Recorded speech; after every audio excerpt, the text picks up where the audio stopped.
Hey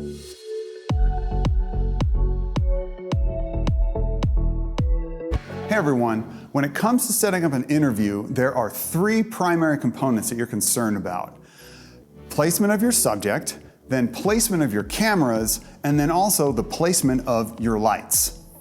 So let's break these down. In this first exercise, we're going to talk specifically about how to place your subject. So when it comes to the placement of your subject, the person being interviewed, there are a few things that you need to consider. Number one, the background. You want a background that is relatively interesting. Not something that's totally plain. Don't put them against a window, a white wall, something that has no variation to it whatsoever. You want to give something that is of interest but isn't too busy. And also a background that pertains to the subject that they're going to be talking about.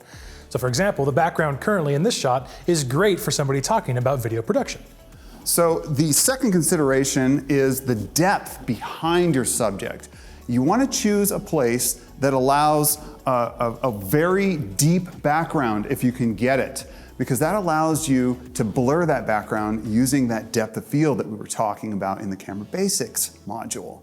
So you want to choose an area where you can place this subject and have a relatively deep area behind them that allows you to blur that and change the background into what you really want it to be. Okay, consider your leading lines in your shot.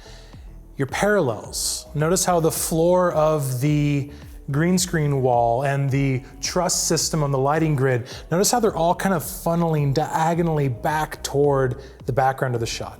Those lines can really guide your viewer's eye as they're engaging in the interview.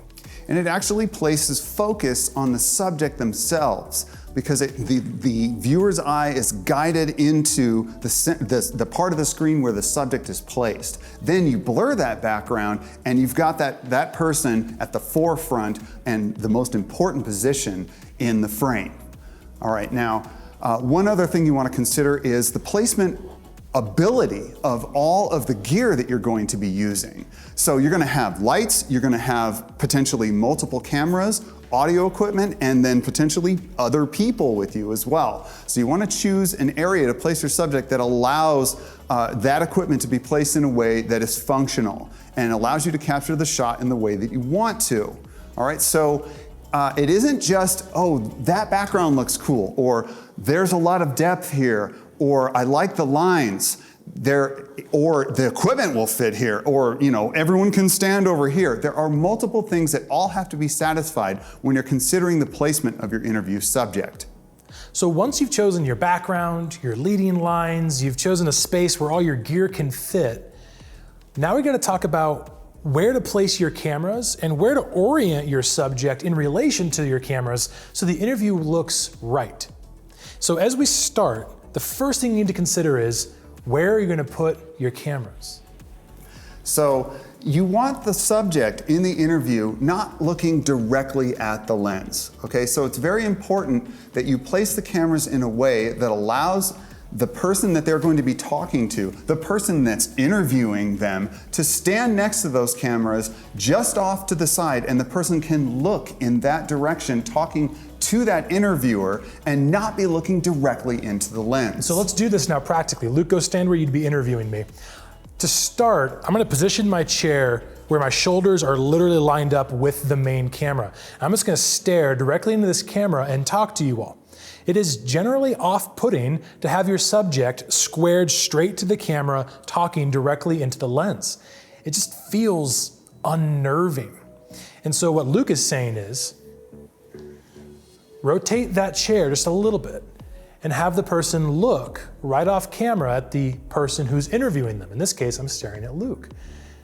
And this is very important because really what it accomplishes is it makes the viewer have the perception that the person that's being interviewed is talking not only to one person, but to everyone. It makes the person being interviewed more appealing to a general audience that way. And this also creates now two sides of the screen, broad side and short side.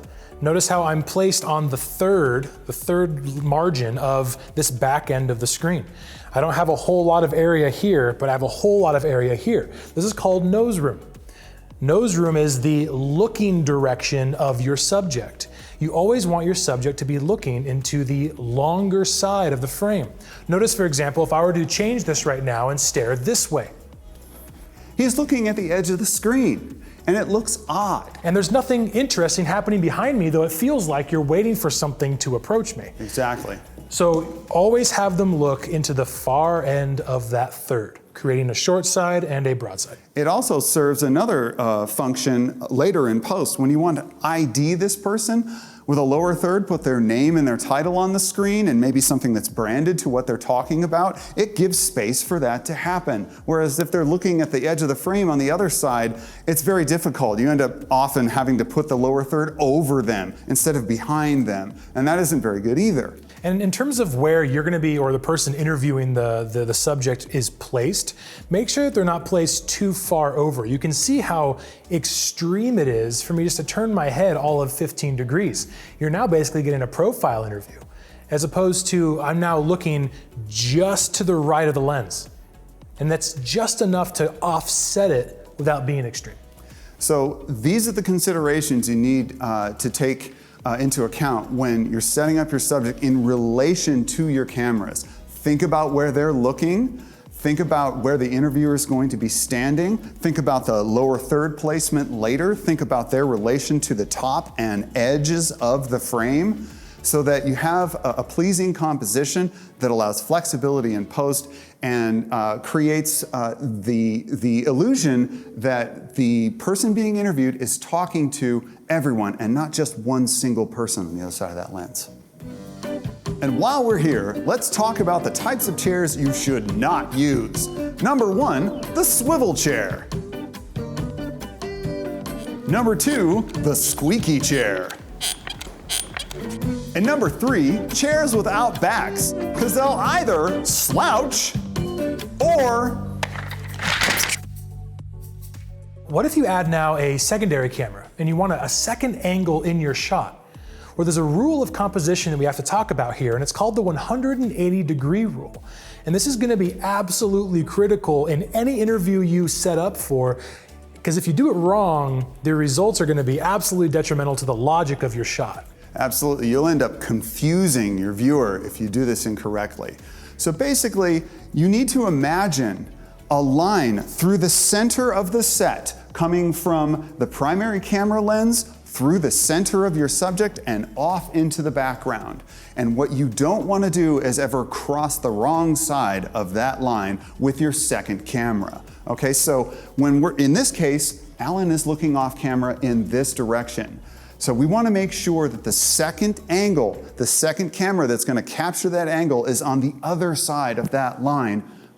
So you have the line coming from our primary camera to Alan, and then the secondary camera on the opposite side of where he's looking. And this is one of those rules that's really hard to explain, but let's just show you.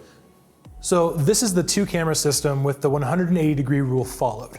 Notice how in both shots, as we cut back and forth between these, I'm staring off in the same direction.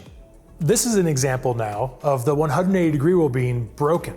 I'm staring in the exact same spot, and I had Luke just take that secondary camera and cross that invisible line.